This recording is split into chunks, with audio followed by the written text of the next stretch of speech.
नमस्कार. आज आपण मनाच्या श्लोकातील पहिला श्लोक पाहणार आहे. गणाधीश जो ईश सर्वा गुणांचा, मुळारंभ आरंभ तो निर्गुणाचा. नमो शारदा मूळ चत्वार वाचा, गमू पंथ अनंत या राघवाचा. जय जय रघुवीर समर्थ. हा श्लोक फक्त देवाला नमस्कार नाही, हा आपल्याला आयुष्याची योग्य सुरुवात आहे असं दाखवतो. हा श्लोक म्हणजे जीवन जगण्याचा पाया आहे. हा श्लोक म्हणजे मन शुद्ध करण्याची पहिली पायरी आहे. गणाधीश जो ईश सर्वा गुणांचा. समर्थ रामदास स्वामी म्हणतात, सर्व गुणांचा अधिपती असलेल्या गणाधीशाला वंदन. गणाधीश म्हणजे फक्त मूर्तीतला गणपती नाही, तो आपल्या आतला विवेक आहे, तो आपल्या मनातला चांगुलपणा आहे, तो आपल्याला धैर्य आणि संयम आहे, तो चुकीच्या वेळी थांब असं सांगणारा आपला आतला आवाज आहे. कोणतंही काम सुरू करताना आपण बाहेरच्या गणपतीला आठवतो, पण आतल्या गणपतीला जाग करतो का?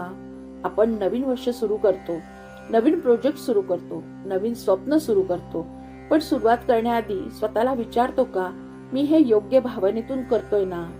हा श्लोक सांगतो, पहिल्यांदा स्वतःमधले गुण जागे कर, कारण गुण जागे झाले की यश मागे येतं.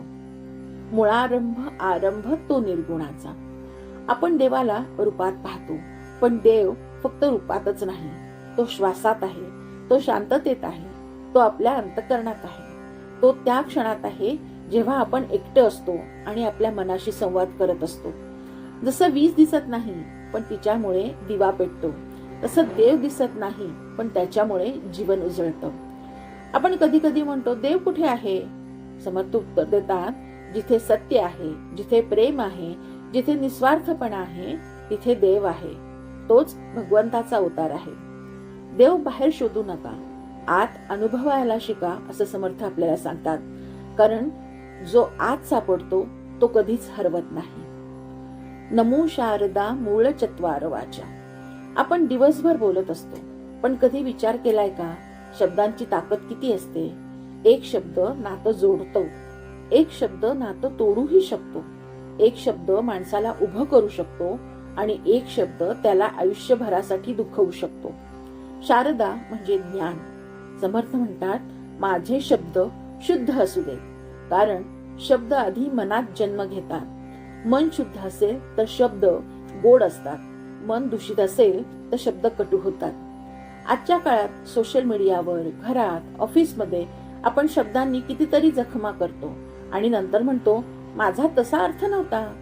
हा श्लोक सांगतो, बोलण्यापूर्वी मन शुद्ध करा, कारण जिभेवर नियंत्रण म्हणजेच खऱ्या अर्थाने साधना होय. गमू पंथ अनंत या राघवाचा. शेवटी रामाचा मार्ग धरूया असे समर्थ आपल्याला सांगत आहेत.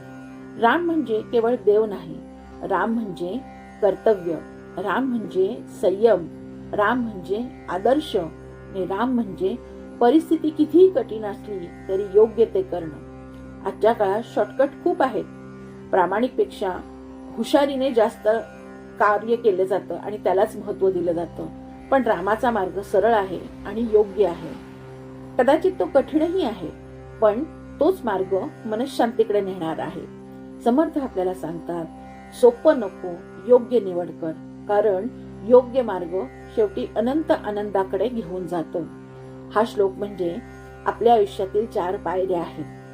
ते म्हणजे गुण जागे करा, परमसत्याची जाणीव ठेवा, वाणी शुद्ध ठेवा आणि रामासारखं आचरण ठेवा.